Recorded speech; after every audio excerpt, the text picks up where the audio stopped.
Okay, so thanks so much, Chris. I'm so excited to have you here. For those of you who don't know Chris or haven't chatted with the awesome Chris before, Chris is known for doing amazing stuff to build the Dave Ramsey brand and then kind of dramatically and amazingly going out on his own and then experiencing an equal amount of sort of skyrocketing success in the space of being an entrepreneur and in helping businesses really grow and individuals grow at the same time. So I'm just really excited to have him here, have you here today, Chris, Thank to you. talk. And I would love to talk, what we're really going to be focusing on is sort of this idea of productivity and why finding your purpose is pretty important to make sure that you're being productive. And I think that your story in general is kind of spot on with that.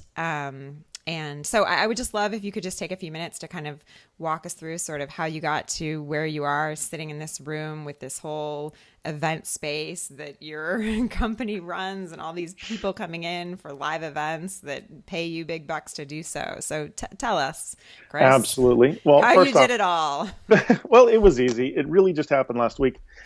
First off, thank you for having me. I appreciate it. I miss chatting with you. My story goes back a long way. For me, I'm somebody who, as I grew up and how I was raised, I'm somebody who always helped people solve problems, solve issues, solve whatever in their lives. And in my early 20s, as a matter of fact, 21, I believe, is when I was at E-Trade. I was on the ground floor of E-Trade out in West Palo Alto, and we were growing rapidly. And I was brought into the assistant supervisor role for customer service. I wasn't even the supervisor. I was the assistant supervisor, but this was my first attempt at leadership. And having that title, wow, 21 years old, I'm a big guy. And very quickly, now I've been working since I was 14 years old. And so I've had leaders since 14. I've always been somebody who just busts it, get out there, make things happen. And I step into this leadership role and try and do what all the leaders before me have trained me to do with their leadership, and very quickly realized this is a terrible way to lead people. People who respected me and were friends to me, now I'm being this, dictator role, and this is how you're supposed to do stuff. And within literally a couple of months, I started watching the way that people responded. Hmm. And at 21 years old, I said, this is not the way to lead. This does not work. And that began my journey of learning how to lead people well, how to understand them, how to discover why they do things the way they do, how to communicate to them in a way that works, that's successful. This huge, long process, discovering personality styles, discovering how people receive communication, all kinds of things pointing me in the direction and keeping me in that vein of leadership. As I went on through life, different leadership roles, different places, a buddy of mine, Dave Ramsey, was looking for somebody to come on as an entrepreneur. He was bringing on 5 entrepreneurs to run businesses for him. He had decided he didn't want any leaders.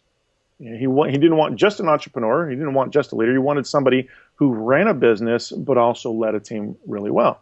And so I came on in one of the areas as one of the VPs in his business, and overnight took the area that I was leading to a 50% growth and began to just really grow that as much as I could. Well, along the way, I'm coaching, I'm helping, I'm teaching.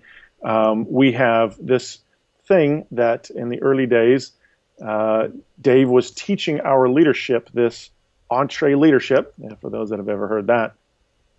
And it was just something that we were teaching our leaders to say, if you need to know how we do our business. You need to know how Dave expects this to be done. We've got these other leaders that are running businesses under this umbrella. You need to understand how this is done. And a guy came to me, 2 guys came to me and said, you're the guy who gets all of this stuff out into those events. I'm like, yeah, that's what I do. You need to help people with this. And immediately I was like, there's no way. This is just something that's internal. Well, as I started to look around the room and think about this, I decided this is something we could really, really help people with. We started this event, went to Dave. Dave's like, there's no way it's going to work without a book. Well, we made it work, and it became phenomenally successful. Along the way, so for a very long time, not only have I been helping leaders and entrepreneurs, but now I start coaching these guys. I'm getting these people wanting to come into this event, and it's very expensive, and they can't afford it. So I am just helping, turning away clients. You can't afford this. Go do these things. Here, solve this. Spend 45 minutes, solve things in their business. As we took this bigger and bigger, people just kept flocking to me. I don't even know how they know who I am. I've got these leaders and entrepreneurs going, can I just spend time with you? Like, we took our event out of the country. We took it down to Mexico, suffering for Jesus. Somebody had to. I mean, it was like my time was just gone. Well, this happened for years and years and years. And the whole time I felt like God was saying to me, you're going to be doing this. I'm like, I am doing this. I don't know what you're trying to say here. And I felt like he was saying, you're going to be doing this on your own. And I'm like, whoa, wait a second. Is that God, or is that, last night's dinner? Because everything's great here. I'm speaking in front of 10,000 people. I'm doing events for, hundreds of leaders and entrepreneurs. This is great. We're having huge impacts. Our goal was to take me on this track for leadership that was going to be monstrous. We had connections in TV, all kinds of stuff. And I just kept hearing this over and over again. Well, I've been helping people for years now, well over a decade, leading leaders and entrepreneurs in these types of situations.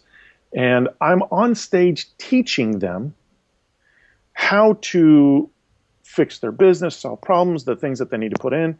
And I would step off stage and somebody would say, can I just have you for 5 minutes? And I could immediately change their business in 5, 10, 15 minutes. Wow. And so I saw what God was wanting me to do, but there was a problem. I could help you. I could literally sit down. The stuff that we do now for 3 days, like we got a leadership team coming in tonight. And we're going to be spending the next 3 days ripping the business apart, finding the problems, finding all the issues, finding the opportunities that they're missing out on, seeing the risks that they're taking or not taking, the fear, the bad communication, all kinds of stuff. I used to be able to sit down with a company, and anywhere between 2 hours and 4 hours, I could tell you everything you need to go do. The problem is I would send them on their way, and it was life-changing for about a month. And then it was really good for about another couple of weeks. And then it was, well, that thing was okay. Well, those were all Chris's ideas. So I changed the process. I was talking with Jim Collins years ago, and he was like asking me about, or he was showing me how people don't gain enough great quality perspective. And so I changed my process to pulling the information out of them and getting it out of them in this process of showing them that it's their information. Now, it's the same stuff I could do in a very short period of time. It just now takes me a long time to get it out of them. But when they're done, they have no choice but to look around and go, guys, this is how our business is. This is it. This is our stuff. So, and I do the same thing with people on their individual life as well. I'll take somebody as an individual and go through their life for a couple of days and show them the same kind of stuff. When they leave, it's this roadmap of how to solve problems, put in healthy boundaries, change communication, find opportunities, get rid of risks, all kinds of amazing stuff. And so it's just powerful. It's so funny, when I was kind of telling God no, there's no kind of, I was like, I'm not sure that's you, but it obviously was. I did not realize how fast this was going to explode. I thought, well, this will take a long time. It has been insanity. I mean, it has been nonstop. And just a testament to, you should listen to when he's talking to you. You should listen. So I love that. I mean, I love this idea of, you went out on your own and then sort of experienced this period of explosive growth. But, as you and I were talking about earlier, there are downsides to that, or, they aren't very bad downsides, but they're things you have to work through. And one of those things is that, what you've tried to do for so long is figure out this structure to kind of take you out of the equation, right? Or I think you call it outsourcing you. Is that right? Can you tell us sort of about how you've approached that, and then, what it's looked like, quite honestly? Absolutely. You and I had a great conversation years ago where you gave me some great insight on some of the stuff that we were looking at on coaching stuff. I remember at that conversation, I had an almond milk latte, and I was so amazed that there were cafes that served almond milk lattes. I apparently didn't know this was a thing, but in Nashville, everything's a thing, right? Right, everything's a thing here. Absolutely, I remember that. That was so funny. And so we made some adjustments, but what I discovered very quickly was my time, which is the valuable piece here, is what we're selling. I did not think that events would happen where we're doing like I do an event every single week. Plus, I have our mastermind groups. Plus, I have some coaching that I still do that's grandfathered in. All of this stuff, my inventory was gone way faster than I thought it would be. Sure. So my plan was, we'll do some of these things. This will fund this part of the process. I've never funded the business. I own a few businesses and I've yet to fund any of them because they've worked so well with the inflow. The problem is I didn't realize how fast this would work, and my inventory got sold out too quickly. So the thing that I have been leading the team to do is something that I say is low to no Chris. We need to low to no Chris. Right. That is such a great, oh my gosh, I love that phrase. Yeah. Low to no Claire. That's, wow. That's a good one. I got to give Dave credit on that one. That was something that we talked about, probably, 14 years ago. Wow. And it was a powerful way of saying, okay, we either are touching all the lives that we can touch right now, or we've got to find other ways to continue to do so. Our goal, we're on a mission to change as many lives and as many businesses as we possibly can. But my time is done.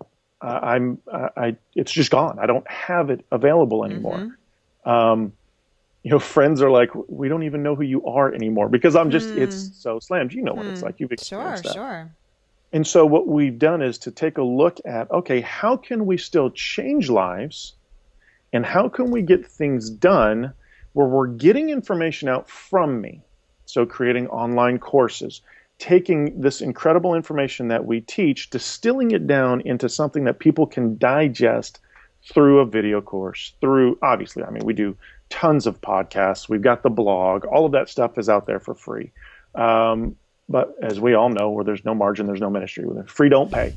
So, we still have our great stuff that people come here for.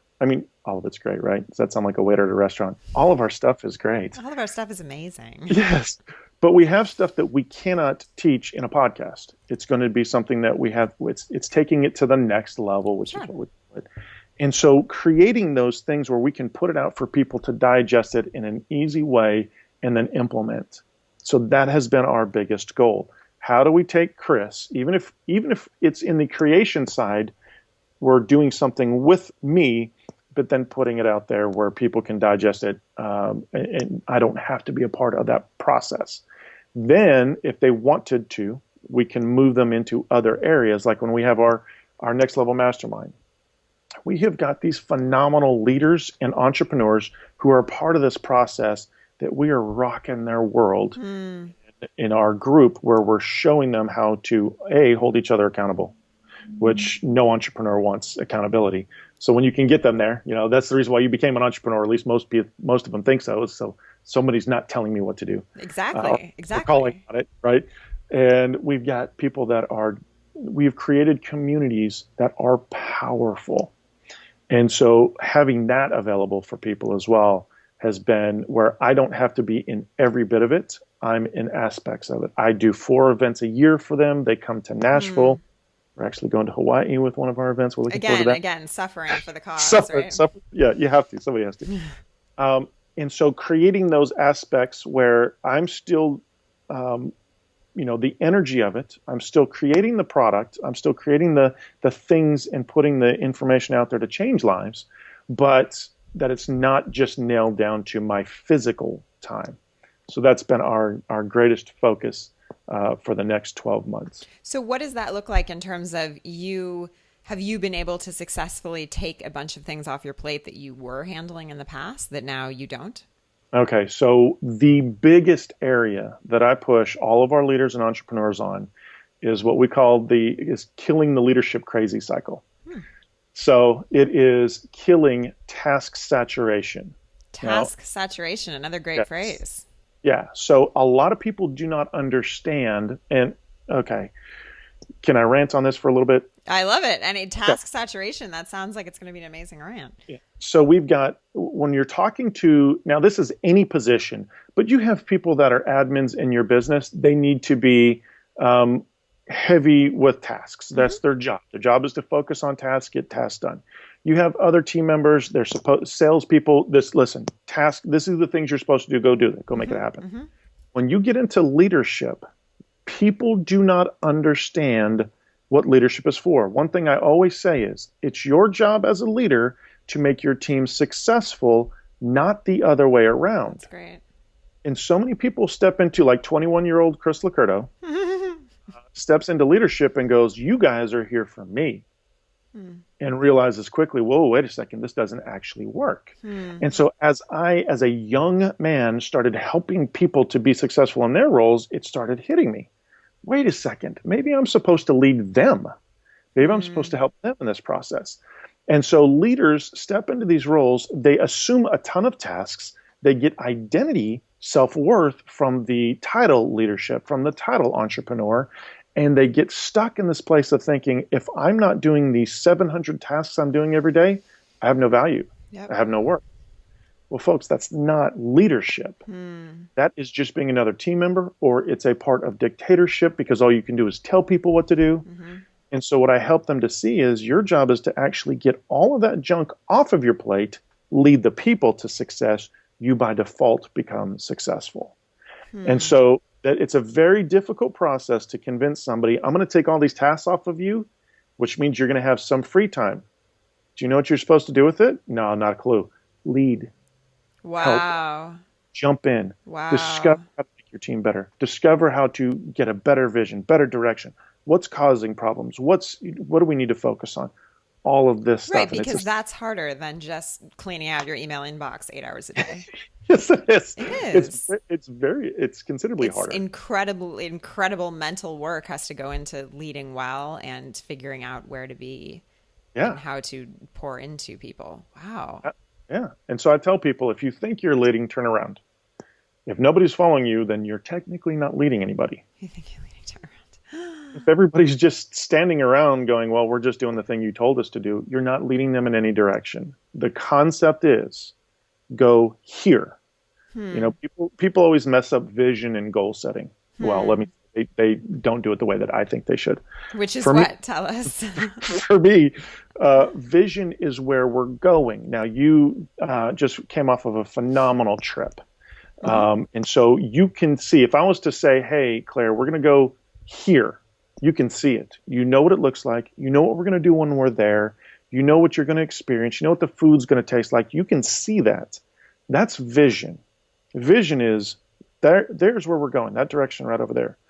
Goals are the steps it takes to get there. Hmm.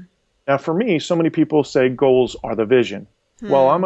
I'm gonna accomplish these 7 goals this year. Hmm. All you're doing is dreaming at this moment. Hmm. This thing, I want to accomplish that. I want to grow my followers by 10,000 people. Hmm. How?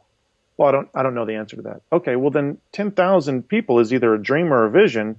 You've got to figure out the steps to get there. Hmm. And so when you're leading and you get this junk off of your plate, you now have the ability to look into what's going on in your team and your business and go, oh my gosh, we're going in 17 different directions here. This is a shotgun approach to a vision. It's not even a vision because nobody's going in the same direction. And so now you can start leading people, creating greater productivity, creating greater revenue, all that kind of fun stuff. And so one of the things I know that you talk about with folks who work with you is this idea of kind of getting confusion out of their lives. And I think it's an interesting phrase because we honestly don't hear, I mean, maybe you hear people are busy, but that, you hear the word busy a lot in entrepreneurship, but confusion is a really, I just think it's a really powerful word to use. I wonder if you could talk a little bit about what that means. I mean, because as Yeah. soon as I saw that, you use that word with entrepreneurs, I immediately identified with it. Oh, right. I have lots of confusion in my life, but I'd just love to hear a bit more about what that looks like. Yeah. So we are huge. One word we use a lot around here is perspective. Again, when I was talking with Jim Collins, he asked me the question. He said, Chris, if you found out you had cancer right now, what would you do? And I'm like, dude, we'd be done with this conversation. I'd be getting to the hospital. I'd be getting this stuff yanked out of me. He goes, what if it didn't change for 6 months? I was like, well, then that's a totally different story. He goes, see, that's our problem here in the U.S. We don't think that way. We don't look at it and go, well, when does the risk factor change? When does, when does this do? How much time do I have before there is any change? It's already a risk. We know that. But what if it doesn't change for 6 months? And so that was a long time ago. And ever since then, my focus has been on perspective. Gain as much perspective as you possibly can. Now, one of the things I work a ton with is teaching people on personality styles, how to understand personality styles. Because when you understand how you act and react, and you understand how somebody else does because of their individual personality style, it changes your communication. Communication is the number one thing, the number one issue I find with leadership teams. When I bring in a business, the number one issue I find is that there is poor communication to okay communication at best. When I help people to discover how to implement great communication, I have had more people come back to me without prompting, without even knowing, say the same word. Chris, we thought our communication was good. After doing this, we've realized our communication was chaos. And that type of communication, you can't solve problems. You can't get people to be very productive. You can't go in the same direction.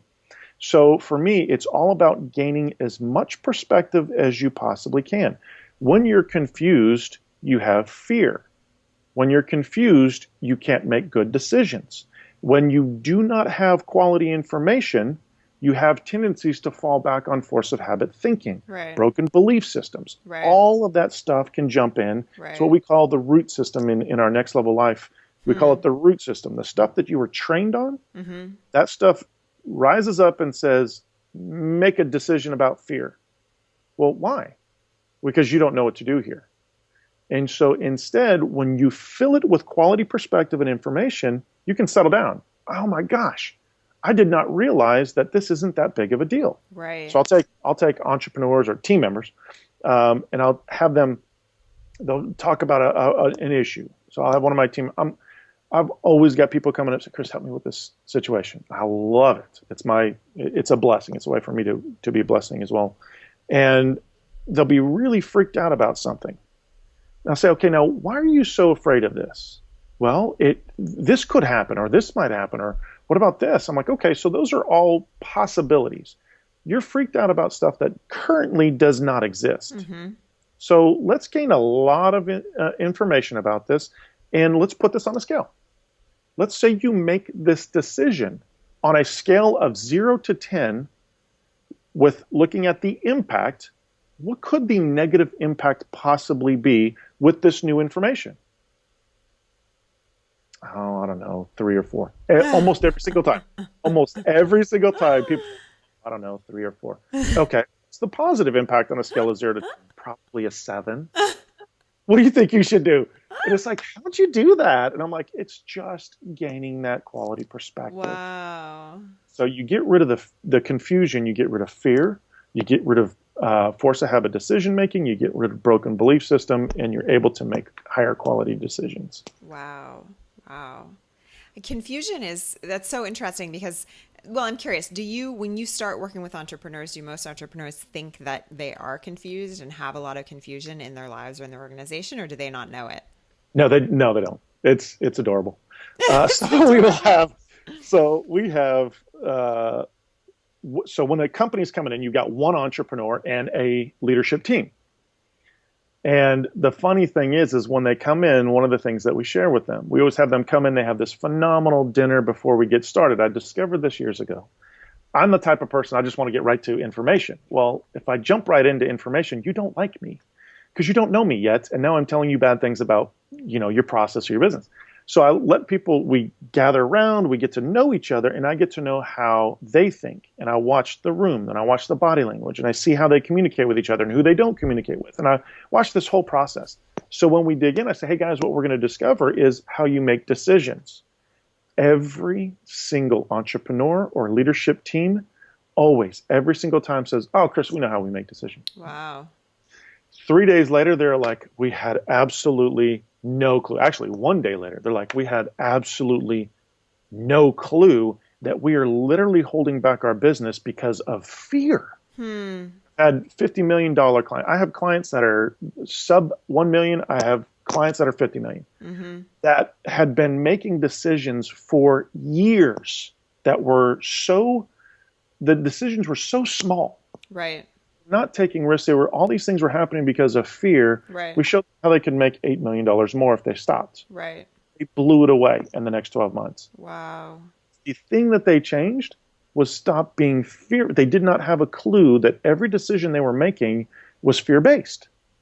When we removed that part and showed it to them, I mean, they were stunned. They literally just sat there, and I'm like, guys, I just showed you something huge. And they're like, we don't know how to react to it, because they had no clue. And they thought they made their decisions very, well, we get information. Well, we will discuss it. We come together with a conclusion. We do. No, guys, you actually all are making decisions based on fear, and it's literally holding back your business. And so every company doesn't understand that. People as individuals do not understand how they make decisions. If you had a controlling parent in your life that constantly took from you or demeaned you because it was filling their self-worth or making them feel better, then you don't realize how much you make decisions going forward that are based on you not having worth. Right. You're not worthy of being in a position. You're not worthy of that spouse that is so great over there. You're not worthy of. And so you don't realize how you're making that decision. And when you can see it and walk through it, it's a difficult process. But when you can walk through it, it changes that decision-making process going forward. That's amazing. And I just love the idea that kind of even starting to address productivity and working well within an organization all has to do with clarity of decision making and clarity of communication, because that is, that's essential to everything we do, but we forget about it. And so we just focus on tactics when it's really this big picture stuff. Something that shocks people when they actually stop and think about it. I tell people, when this exists, your team their productivity is dropped to at least 50%. Wow. 50% of what it should be. Yeah. When you look around and there's confusion, there's fear. Think about it. Have you ever worked in a place where you've been fearful of what was going to happen because there was bad communication, communication? Are you focused 100% on doing the greatest job? Not at all. Not only are you not focused on that, but sometimes you're focused on finding another job. I know you wouldn't be. But, focused on finding another job or focused on watching your back or trying to get information or. Your productivity drops to at least 50% when there's confusion, fear, bad communication, all of that stuff involved. And so you are paying. This is a great thing when I say, what's the salary of the team? What's the salary of the company? Okay, you're paying 50% too much. Wow. Because what you're getting is this. Right. And they're just like, okay, we've got to change this. We got to get better with communication. Okay, so as we close out kind of this chat on sort of productivity and what it means, can you kind of give us your number one, what you have to do as if you're an entrepreneur, an employee, what you think you need to work on if you want to skyrocket your productivity? I bet I know what you're going to say, but I'd love for you to just say you it. are. The first thing you have to do is make sure you're not getting your self-worth or your identity from what you do. If you can get that, for me, I'm a believer, so I'm going to say you need to pour heavily into getting your self-worth from God and the cross. But you need to get your self-worth and identity out of what you do, which most leaders and entrepreneurs get it from what they do, and focus heavily on killing the leadership crazy cycle. The sooner you do that, now this takes a while. This also includes proper delegation. This includes, making people successful as you get the junk off of you, because you got to put it on other people. It's got to go somewhere if it needs to be done. My buddy Rory Vaden says it's all about efficacy. Maybe you're not supposed to be doing some of these things in the first place. So as you do that, you got to make sure that you delegate it properly, and then now you have a decently open playing field to make the people who you're paying more successful at what they do. You can do that. You have no choice but to grow your business. You have no choice but to grow your revenues. And by default, you become successful. Sounds like a plan. It's easy. It's easy. Thank you so much, Chris. My I had a great time chatting. Thank you. Same here.